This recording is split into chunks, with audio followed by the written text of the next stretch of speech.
I didn't go to the shelter to adopt a cat. I went to ask them if they still had her blanket.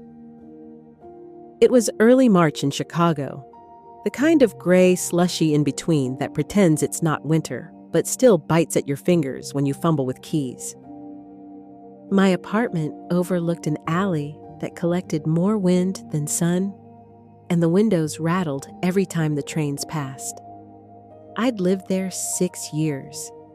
That was longer than I'd ever managed to live anywhere with someone else. My name's Evan, 37, graphic designer, freelance.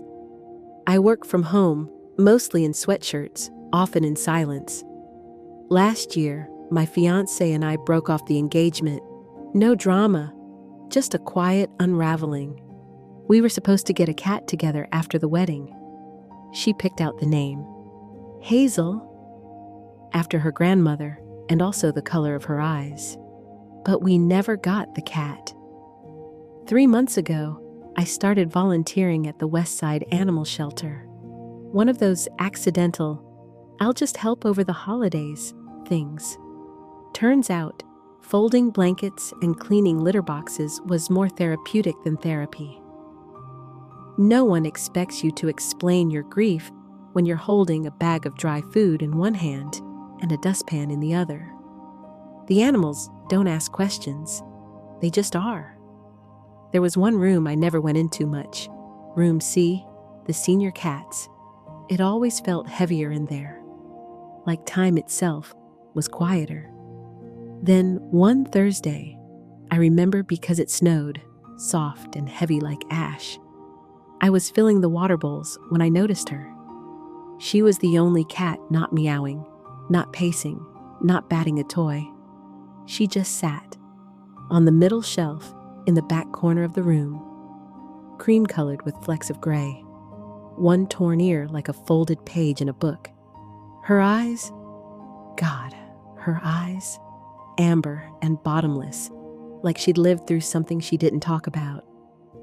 No name tag, just a small white card that said, "Arrived January 8th, estimated age 12, found near train tracks." I don't know what made me stop. Maybe it was the way she looked at me, like she didn't care if I came closer. But also like she'd remember if I didn't. "Hey there," I said, crouching. My knees cracked. "Not much of a greeter, huh?" Nothing, not a blink, not a twitch of her tail. Just a slow turn of her head as if to say, "Don't be polite, just be honest." I didn't pet her that day, or the next. But I started ending my shift in room C, always near her shelf. Sometimes sitting on the floor, scrolling my phone while she watched me. Sometimes I read out loud, random paragraphs from books on my Kindle, half-finished emails, even my grocery list once. She listened. That was enough. The volunteers started calling her Marge. No one knew why. It didn't really suit her, but she responded to it more than anything else. When someone tried to rename her Princess as a joke, she hissed. I liked that about her. By week 4, I was sneaking her the tuna packets from the special diets shelf. She didn't gobble it. She just ate with this slow, deliberate dignity. That's when she jumped down from her shelf. Not a big leap, just one soft thump. Then another. Her paws made no sound on the floor, but I heard the tiniest meow. One that felt more like a question than a greeting. She walked right up to me, not touching, not brushing, just sat, exactly 1 foot away. That was the first time I cried in front of a cat. I didn't expect it. That sudden wave of something ancient and new. I'd been carrying so much, the silence of the apartment, the absence of future plans, the unanswered messages from my mom asking if I was okay again yet. And there was Marge, just there. No expectations, no platitudes. That night, I left the shelter with a chill in my spine and a warmth in my chest, I hadn't felt in months. Something had begun. I didn't know what, but it felt like a door had opened. Not loudly, not dramatically. Just a quiet click in the back of my heart. It started with routines. Quiet ones. Every Sunday, I volunteered from 4 to 7. I began arriving early, 15 minutes, then 30, just to spend time in room C before my shift. The volunteers teased me, said Marge had picked her human. I shrugged it off, but they were right. There was no mistaking it. By week 6, she waited for me. Not at the door like dogs do, not with enthusiasm or fanfare. But when I opened the door to the senior cat room, she'd already be down from her shelf, sitting in the middle of the floor. Front paws tucked, tail curled like a comma. Eyes on me. Always on me. We developed a ritual. I'd sit cross-legged on the floor and take out a single packet of the tuna-flavored pâté. She didn't like the salmon, never the chicken, just tuna. She'd eat it slowly, then settle beside me, not touching, but near, like an old friend who didn't need small talk. Sometimes I talked anyway. "Did you know it's been exactly 4 months since she left?" I said one day, my voice quieter than usual. "I still have her mug in the cabinet. It's cracked. I can't bring myself to throw it out." Marge blinked slowly, the way cats do when they're either saying, "I trust you," or "hurry up and get to the point." I didn't know which. I started telling her everything, not all at once, but over time, in bits and pieces, about my dad's cancer diagnosis when I was 23, about how I never got to say goodbye, about the ring I'd picked out for my ex, how I still kept it in a drawer, not because I wanted her back, but because it felt wrong to let go of something that once meant so much. Marge never judged. She never flinched. The other volunteers stopped asking when I'd take her home. I always said, "Soon." But I didn't know what I was waiting for. Maybe I thought I had to be more stable. Or maybe I didn't trust myself to love something that could eventually leave me too. One Wednesday, I brought her a blanket from my apartment. It was old, soft flannel, blue and worn, one corner frayed where I used to chew on it during long nights of insomnia. I left it folded in her corner of the room. She didn't touch it at first, but by the next evening, when I came in, she was curled on top of it, paws tucked under her chest, eyes half closed, like she'd always known it was hers. It made my throat tighten. I sat beside her, not speaking. The heater rattled. Somewhere down the hall, a dog barked once, then went quiet again. And then, I swear, she reached out one paw and placed it gently on my knee. Not kneading, not playing, just resting. It was the first time she touched me on her own. I didn't move, didn't blink. I just breathed, slowly, deliberately, like if I exhaled too hard, the moment would float away. And maybe that's when I realized something I hadn't let myself believe. Marge had chosen me, not because I gave her food or warm blankets, not out of need, but because, in some quiet way, we recognized something in each other. The way people who've been through loss sometimes do. She was still mysterious, still independent. She hated the sound of keys jangling, and she disappeared into the corner shelf whenever new volunteers entered the room. But with me, she stayed. She waited. She came closer. One evening in early April, it rained so hard the power flickered in the shelter.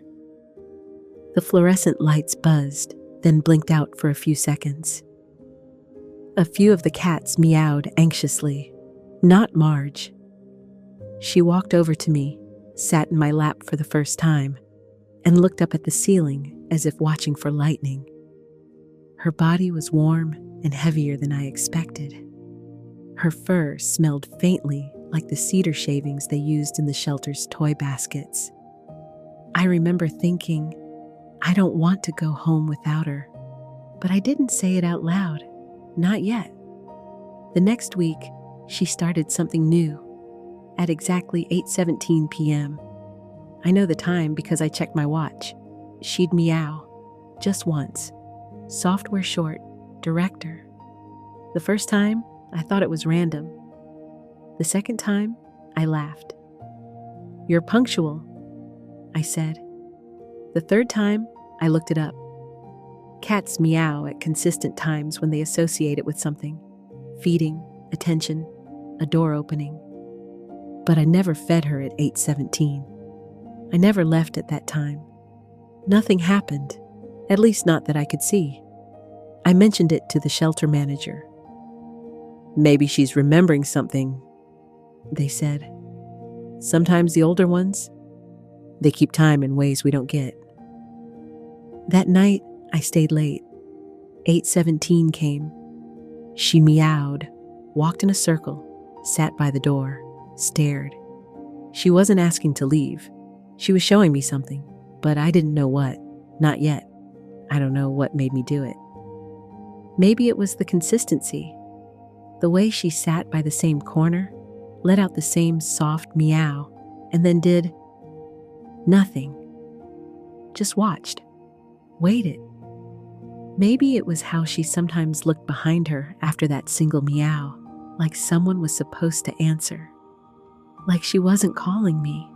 The mystery tugged at something in me, something I hadn't felt in a long time. Curiosity, the need to understand. It felt like when I was a kid and couldn't sleep because I was sure there was something under the bed. But this time, it wasn't fear keeping me awake. It was her. So I brought a camera. Nothing fancy. Just an old GoPro I used to take on hiking trips back when life had more fresh air and fewer dishes in the sink. I charged it, mounted it on a suction cup, and placed it high in the corner of room C, where it had a full view of Marge's usual spot. I cleared it with the shelter manager first, of course. "Just trying to figure out a little quirk," I said casually. She smiled. "That cat is a walking mystery. Let me know if she starts reciting poetry." I set the camera to record a 10-minute loop from 8:15 to 8:25. Long enough to catch the meow. Long enough to maybe see what I was missing. That night, I went home and tried to distract myself. I opened Netflix but couldn't focus. I paced. I refreshed my email even though I knew there was nothing coming. The next day, I arrived early to check the footage. The shelter was quiet, just the low hum of the heating vents and the occasional rustle of a tail brushing against newspaper bedding. I took the camera down and sat in the back office. A few volunteers glanced over, curious, but didn't ask. I fast-forwarded to 8:15. The room was still. The cat slept or groomed or stared lazily at the walls. And then, at 8:17 on the dot, Marge got up. She walked, not toward the door, not toward the window, but to the wall just below the small supply cabinet. She sat, looked up, and meowed. One soft sound. Then she turned in a full circle and looked up again. But here's what chilled me. She looked up at the cabinet. Not the wall. Not the ceiling. The cabinet. I paused the video, rewound, watched again. Same thing. And suddenly I remembered something. Something that felt so obvious I couldn't believe I'd missed it. That cabinet had a smell. Old. Faint. Sweet. Almost medicinal. And unlike the other supply cabinets, it had a padlock on it. Not because of danger, but because it was rarely used. It held items for cats with special needs or end-of-life care. Things people didn't want to think about. I stood up and walked down the hall. Marge was curled in her usual spot, her head resting on the folded corner of the flannel blanket I'd brought. When she saw me, she didn't move, but her eyes opened wider, waiting. I unlocked the cabinet. Inside were things I half recognized from cleaning shifts: unopened meds, dented cans of prescription food, a half-used bottle of eye drops. And then I saw it. A small, round tin with a faded sticker that read, "Cinnamon, Room C, deceased January 7th. I took it down slowly, opened the lid. Inside, a tiny collar, soft lavender, a thin silver bell, and folded neatly beneath it, a square of fabric with a faint pattern of orange leaves, probably from a cat bed. There was a smell, subtle but familiar, like old cedar and fir. Cinnamon. She'd died the day before Marge was brought in. The dates matched exactly. I turned to look at Marge. She was sitting up now, watching me. Her tail curled tight around her feet, her eyes unblinking. My chest tightened. Had they known each other? Had they shared this room? I asked the manager later. She checked the intake logs. Turned out, Marge had been picked up just a few blocks from the shelter, on the same train line where Cinnamon's owner had once lived before surrendering her due to illness. Probably a coincidence, she said. But, yeah, it's possible they crossed paths. That night, everything felt heavier, because if it wasn't a coincidence, if Marge had watched a friend disappear and kept calling for her each night at 8:17, that meant something I hadn't been ready to admit. She remembered. She mourned. She waited. I cleared it with the shelter manager first, of course. Just trying to figure out a little quirk, I said casually. She smiled. That cat is a walking mystery. Let me know if she starts reciting poetry. I set the camera to record a 10-minute loop from 8:15 to 8:25. Long enough to catch the meow. Long enough to maybe see what I was missing. That night, I went home and tried to distract myself. I opened Netflix but couldn't focus. I paced. I refreshed my email even though I knew there was nothing coming. The next day, I arrived early to check the footage. The shelter was quiet, just the low hum of the heating vents and the occasional rustle of a tail brushing against newspaper bedding. I took the camera down and sat in the back office. A few volunteers glanced over, curious, but didn't ask. I fast-forwarded to 8:15. The room was still. The cat slept or groomed or stared lazily at the walls. And then, at 8:17 on the dot, Marge got up. She walked, not toward the door, not toward the window, but to the wall just below the small supply cabinet. She sat, looked up, and meowed, one soft sound. Then she turned in a full circle and looked up again. But here's what chilled me. She looked up at the cabinet, not the wall, not the ceiling. The cabinet. I paused the video, rewound, watched again.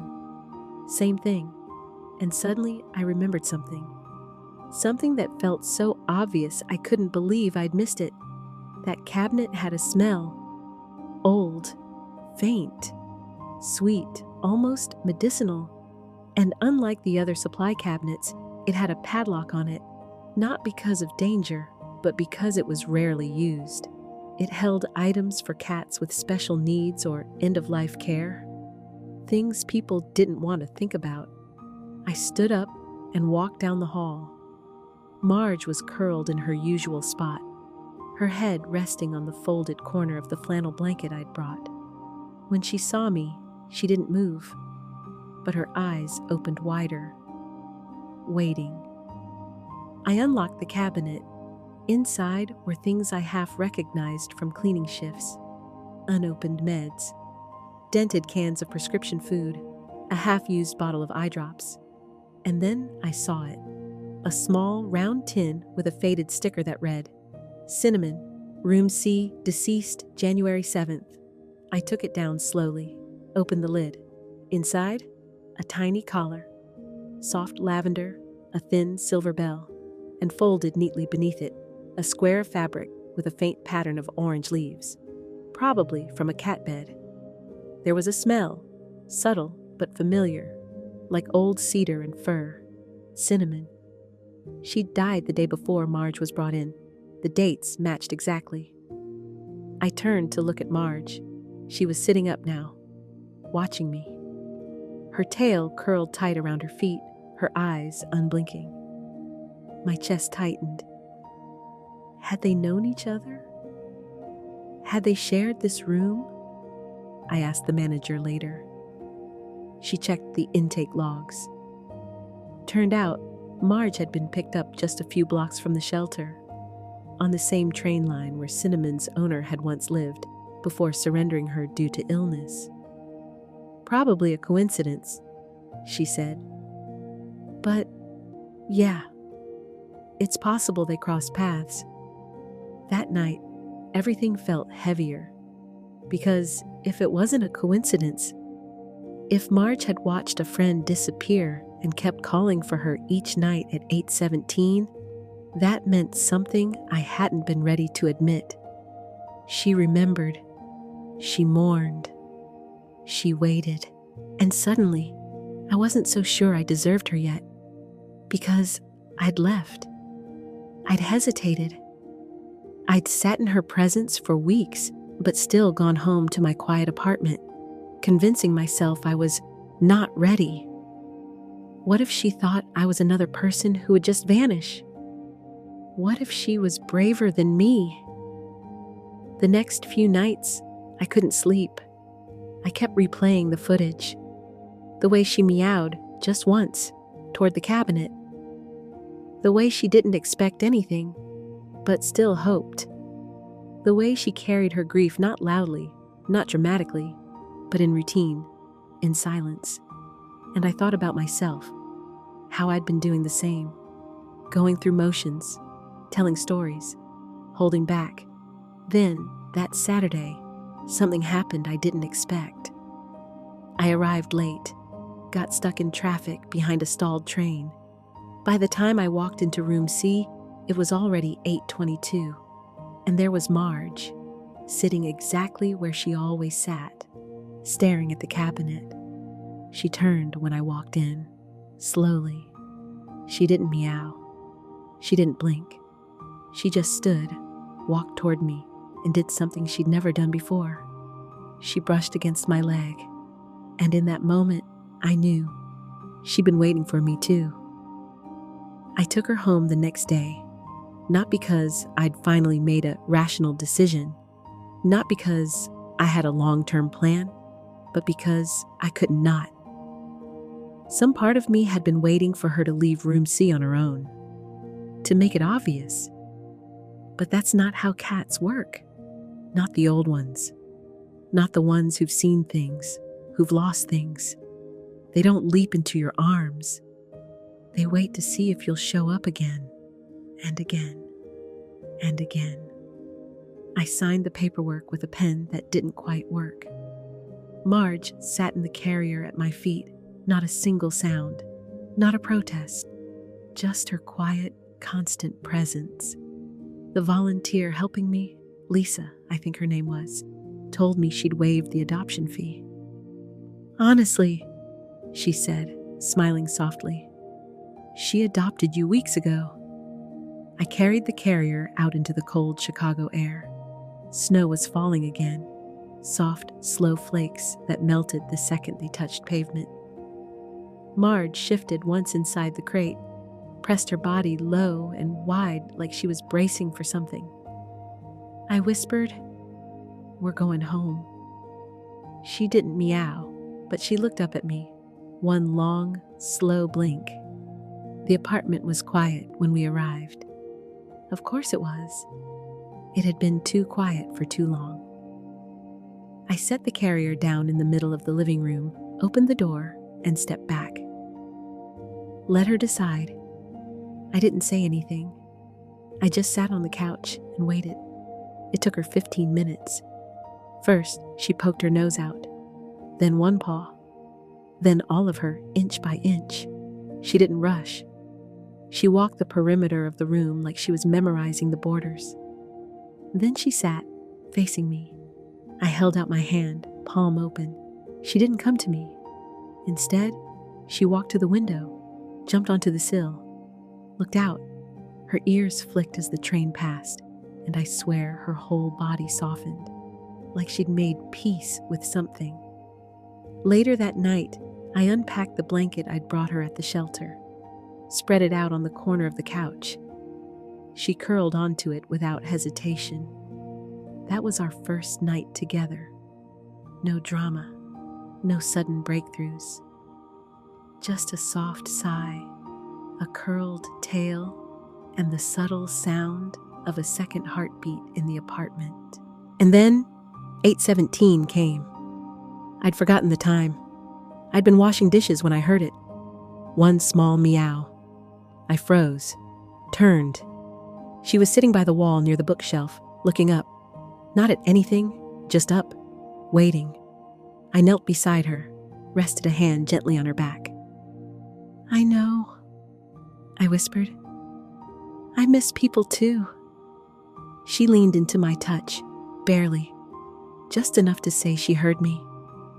That night, I moved the little collar tin from the shelter into my home. I set it on a shelf in the hallway, next to a candle I hadn't lit in months. And I made a quiet promise to myself. Every night at 8:17, I'd sit with her. Even if she stopped meowing, even if she forgot. The next few weeks passed like a slow breath. She adjusted in that cat way. Carefully, she discovered the warm spot near the radiator, knocked over a cup of pens, avoided the kitchen when I cooked. The sound of oil popping in a pan made her bolt every time. But each night, 8:17, she returned to that spot by the wall. Saturday looked up, meowed, only once, always just once, until one night she didn't. I was sitting on the couch, half reading a book, when I realized the time. 8:20, no sound. I looked up. She wasn't by the wall. She was curled next to me, on my chest, actually, her head tucked into the crook of my elbow, her breath slow and even. I didn't move. It felt sacred, like the silence meant something new now, like maybe she didn't need to call out anymore, because someone had finally stayed. That night, I couldn't sleep. I lay awake with her curled at my feet, watching the city lights crawl across the ceiling, and I thought about how we grieve, quietly, loudly. In rituals, we don't even realize our rituals. In routines, we carry forward because to stop them feels like letting go of the person or cat who meant something. Marge had waited by that wall every night for weeks, months, maybe, not because she expected anyone to return, but because it's what we do when we've loved something. We wait, and maybe that's what she needed from me too. Not affection, not food, just presence. Someone to witness her grief without trying to fix it. Someone to sit beside her and say, without words, "You're not alone in this." And as strange as it sounds, she'd done that for me too. I didn't cry when I unpacked the ring and set it in a drawer I actually use now. I didn't cry when I texted my ex for the first time in almost a year just to say, "I hope you're okay." I cried when Marge reached out her paw one night and rested it on the pillow beside mine. Like she was saying, "It's okay to sleep now. It's okay to be home." It's been almost a year since Marge moved in. The seasons have shifted in their usual way.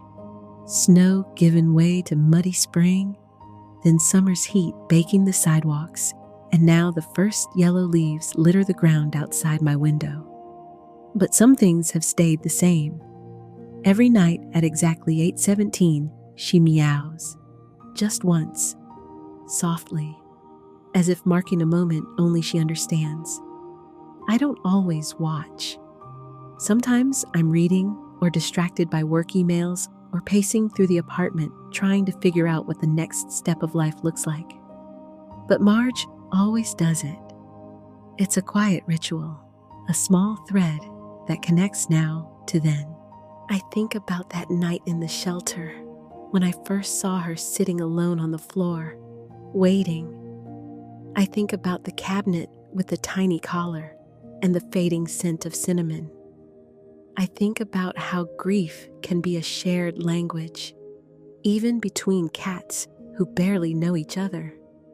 Marge taught me that grief isn't a straight line. It's not always loud or obvious. Sometimes it's a pause, a moment of waiting. Sometimes it's a single soft meow at the same time every night, hoping someone will listen. When I look at her now, when she curls up on the couch next to me or stretches lazily in the sunbeam, I see more than just a cat. I see a survivor, a patient friend, a reminder that we carry our losses differently, but we don't carry them alone. There was a time I thought I had to be ready to bring her home, to be fixed, healed, or whole enough. But now I know it wasn't about being ready at all. It was about showing up. Marge didn't need me to fix her past or erase the ghosts of that room. She needed me to be there with her, imperfect, present, willing to share the silence. And that changed me.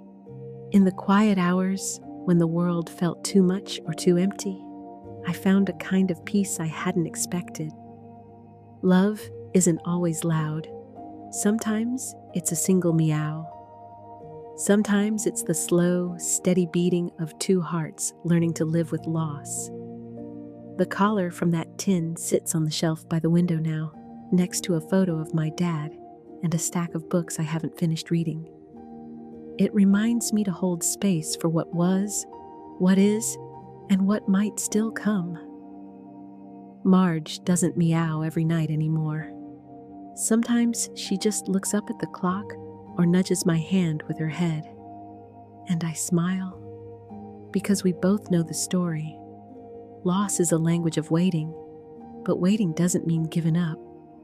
It means hope, and that's the quietest, strongest thing I've ever known.